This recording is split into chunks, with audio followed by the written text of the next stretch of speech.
Tripura Agriculture and Farmers Welfare Minister Ratan Lal Nath has announced the integration of drone technology into the state's agriculture sector to address various challenges.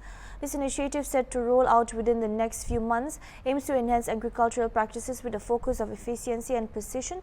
Women's self-help groups will receive extensive training to operate drones for tasks such as spraying fertilizers and pesticides in fruit and flower gardens. This training program follows the central government's launch of the Drone Didi scheme, specifically designed for women.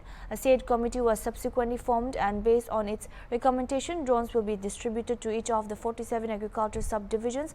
Speaking at the inauguration of the new Agriculture Development Research cum Training Center in Killa, Gomati district, Nath emphasized the importance of these technological advancements. দেশের প্রধানমন্ত্রী 17 ইনস্টলমেন্টে এই রাজ্যে কৃষকরা কত টাকা পেয়েছে, কতজন কৃষক?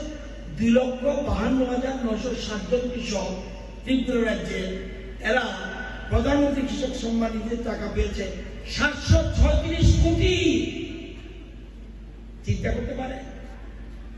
অর্থাৎ কৃষকদের কাছে এই কিছুদিন আগে অলরেডি ইনস্টলমেন্ট আপনাদের অ্যাকাউন্টে চলে গেছে ডিবিটির মাধ্যমে। এই এলাকায়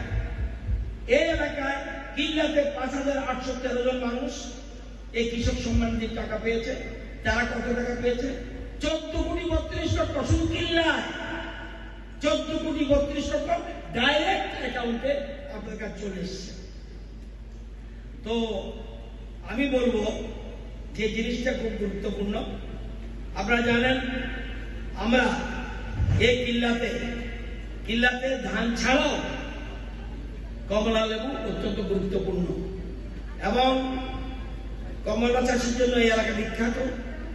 আগে অন্য এলাকা জম্মু থাকলেও এখন কিন্তু কমলার জন্য কিল্লা ফেমাস।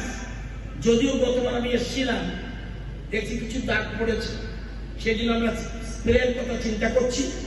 এবং আমরা কিল্লা কৃষি মহকুমায় 160 হেক্টর জায়গায় কমলা বাগান আছে, এবং প্রতি বছরই কমলা চাষের এলাকা আমরা সম্প্রসারণ করি। এবং গত বছরও প্রায় 34 হেক্টর নতুন ত্রিপুরাতে, এবার 35 হেক্টর নেওয়া